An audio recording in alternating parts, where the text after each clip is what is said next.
It's becoming a bit of a TripleJump tradition, this digging up of disturbing bosses from old-school games and displaying them like some kind of museum of the grotesque. We previously unleashed a couple of videos on 16-bit bosses that gave us the heebie-jeebies, and then we explored the murky realms of 8-bit unpleasantness, casting our eyes over some of the monstrosities that developers managed to create using even fewer pixels. Well, it turns out there are plenty more where they came from, so we decided to make a part 2. We've trawled through our shelves of retro games and dived headlong into the spookiest corners of the gaming internet to bring you another 10 abominations from the 8-bit era of gaming. Also, there were some truly disgusting creatures to be found in the comments of the previous video, suggestions, I mean, not the actual commenters themselves, with many of you pointing out some disturbing bosses we missed. How delightful it was to cast our eyes upon them. Anyway, prepare to be thoroughly appalled because I'm Peter from TripleJump, and here are 10 more disturbing 8-bit video game bosses. Number 10. Plutonium Blaster Master. Blaster Master, or Blaster Master if you want to get Ben and Ashton about this, is a 1988 run-and-gun platformer released by Sunsoft that successfully combines side-scrolling tank-based platforming stages with action-packed top-down shooting sections. The game told a story we can all relate to. Boy plays with Pet Frog, boy's pet frog escapes from its bowl, Pet Frog is mutated by radioactive material and falls down a hole, boy follows Pet Frog and finds a tank called Sophia III, boy pilots tank to destroy underground mutant lairs, and rescue Pet Frog. It's the sort of thing that could easily happen to someone you know, and the plot even takes a harrowing turn when the protagonist is forced to fight his mutated former buddy. Even more upsetting than a giant mutated former pet, though, is the beast awaiting players near the end of the game.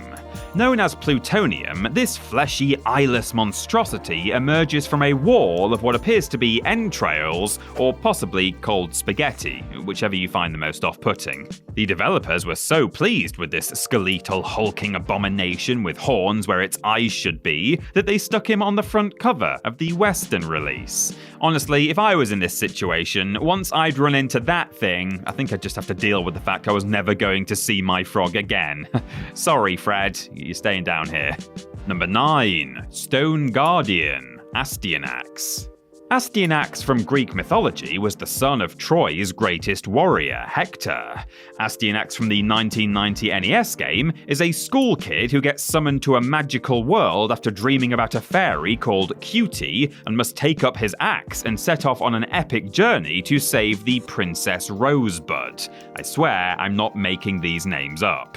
Anyway, players who choose to step into the adventuring shoes of young Astyanax will be treated to a side-scrolling action-adventure title based on Greek mythology, and will find themselves doing battle against a swathe of familiar-looking beasties. The one we've chosen for this list, however, initially comes across as an enemy type that's almost always formidable but very rarely disgusting, a powerful stone golem. Looking a little like Graveler as it moves onto the screen, the Stone Guardian, as it's known in-game, sports a somewhat threatening-looking head and a formidable stony hide.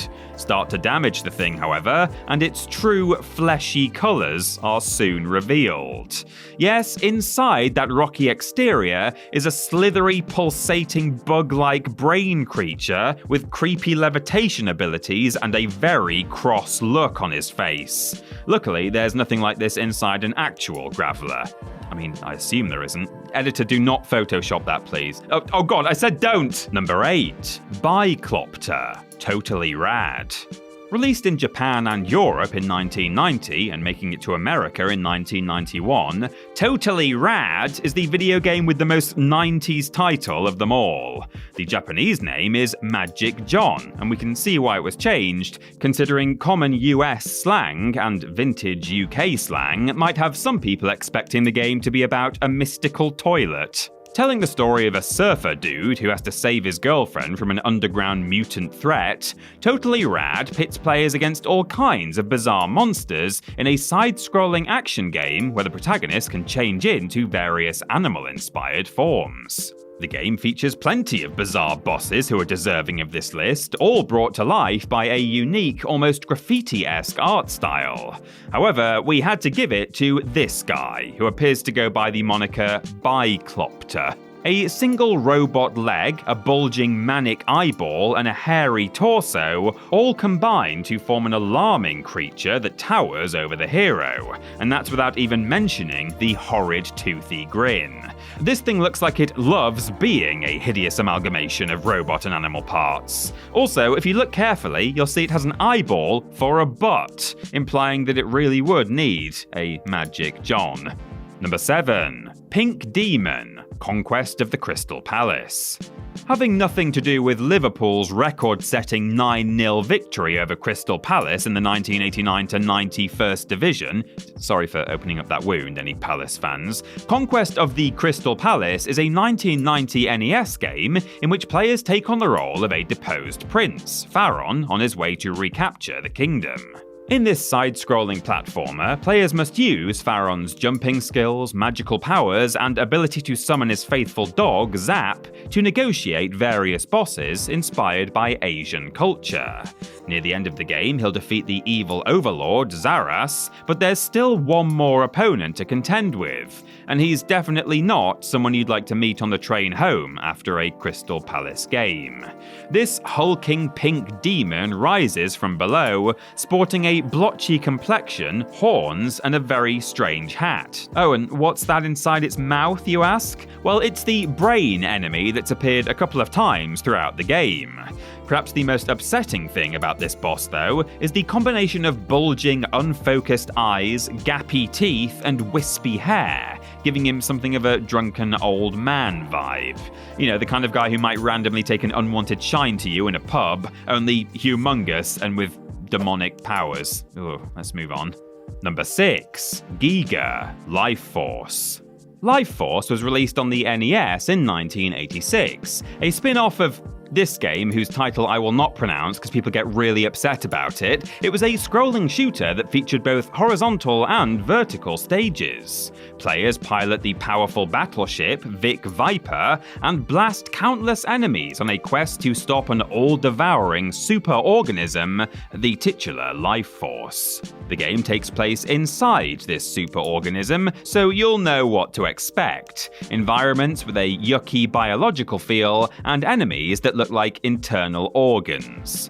The most unsettling encounter of all, however, is a fellow named Giga. The stage that leads up to this encounter takes the form of a splayed-open rib cage, with a few smaller enemies squirming around inside it, and pointy bits that shoot lasers. Sure enough, once you reach the top of the ribcage, where the head might be, a head you shall encounter. This discolored, disturbing skull quickly grows a pair of madly staring eyes and comes to life, firing bullets from its mouth and sending out its bloodshot peepers on strafing attack runs. The wide-eyed madcap stare and disturbing skeletal grin make Giga look all too excited at the prospect of reducing Vic Viper to a pile of smoking wreckage, and I'd be all too happy to disappoint it. If I could even look at this thing, that is. I sure hope Vic Viper has an autopilot. Number 5. Mutated Head, Isolated Warrior. I haven't fought in many battles, but I'd assume that one of the cardinal rules of being a warrior is to not get isolated from your warrior buddies. Well, intergalactic hero Max Maverick has broken that rule and stayed behind to save the planet Pan from a near unstoppable alien invasion. I guess that's why they call him Maverick. The appropriately titled Isolated Warrior is a scrolling shooter released in 1991, and tells the story of Mr. Maverick's lonely quest to turn back the invading horde. The action takes place from an unusual isometric viewpoint, and the game provides players with plenty of interesting bosses to do battle with. One such boss is a giant mutated head. At the end of the third stage, players will encounter a brain suspended in darkness, but before they have much time to wonder what it's doing there, a gigantic misshapen head looms out of the murk and connects itself to the disembodied cerebral matter, and then a rather unsettling boss fight ensues.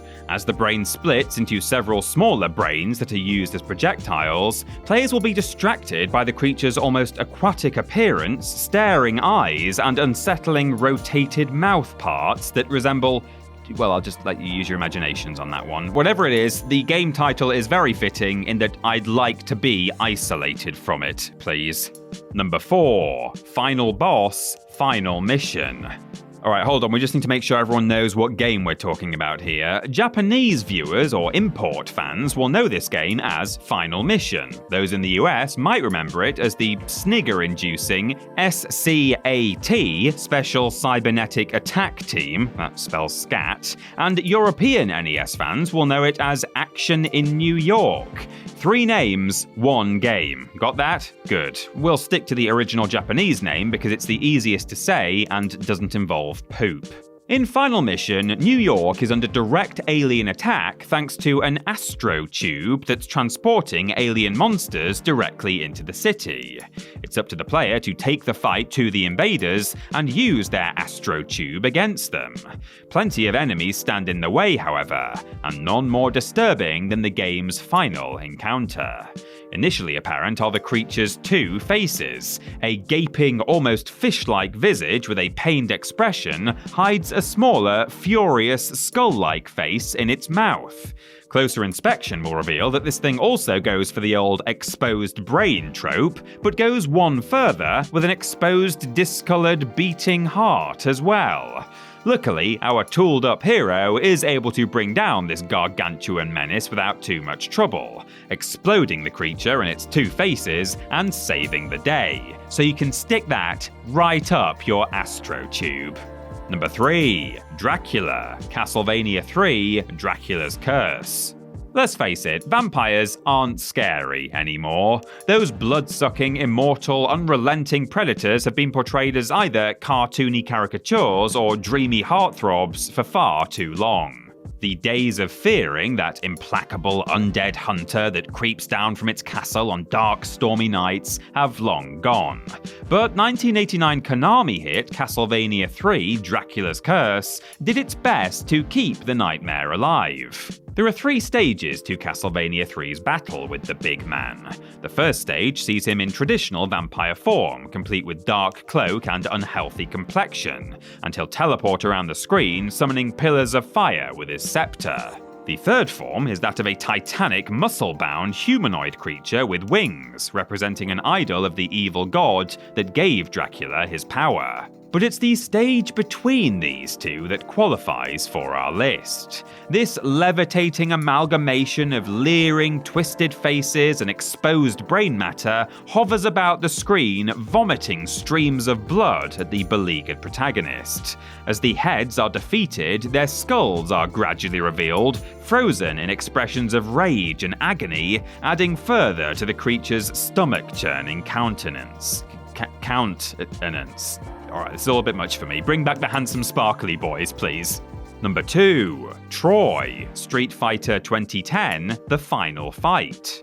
Street Fighter 2010 The Final Fight is a very confusing game. It is not a Street Fighter game that was released in 2010, but a Street Fighter spin-off that was released in 1990. It also, despite the subtitle, has nothing to do with Final Fight, instead playing more like fellow Capcom classic Bionic Commando. The main character is supposed to be Street Fighter's Ken, but if you don't think it really looks like Ken, that's because in the original Japanese version of this game, he was an unrelated character called Kevin. In Street Fighter 2010, Ken, or Kevin, has been implanted with cybernetic upgrades and embarks on an interplanetary mission to track down the person who killed Troy, his lab partner. Eventually discovering that Troy actually faked his death in a bid to steal dangerous mutagenic chemicals, Kenvin has to take down his former friend in a cataclysmic confrontation. After his first form is defeated, the traitorous scientist merges with the bulging mass of eyeball-like growths in the background. ground. His now gigantic, discolored hands and grimacing face emerge from this accumulation of biological matter as blood-red tendrils pulse in the darkness beyond. To win the day, Kenvin must use Troy's hands as platforms and blast him in his big, ugly face, probably wishing he was back fighting Sagat or M. Bison the entire time. I wouldn't blame him. And number 1, It, the Guardian Legend. Another game that mixes platforming and shooting gameplay styles is 1988's The Guardian Legend. In another story of extraterrestrial threat, this time there's an alien world hurtling towards the Earth, and 5 hostile alien tribes are vying for control of it, even as it plummets through its collision course. Players take on the role of Earth's robotic guardian and must put a stop to the aliens and their weaponized planet by causing it to self-destruct. Plenty of otherworldly lifeforms, large and small, are there to stand in your way. However, the most unpleasant of all the aliens you'll encounter comes after the offending planet is destroyed and victory is thought to have been secured. Upset at having its home blown up, the creature known only as It emerges. No, not that one, and the player is faced with one last fight. Looking like some kind of colossal cyclopean space wraith, this grinning interstellar horror will reach out with skeletal hands and progress from a ghastly blue hue to a frenzied red as it takes damage. This is the sort of thing you could easily imagine looming over you while you sleep, and considering it dwarfs the spaceship you're fighting it with, it could probably loom over your whole town. Oh, that's an image I don't want to think about. I think I might actually prefer Pennywise.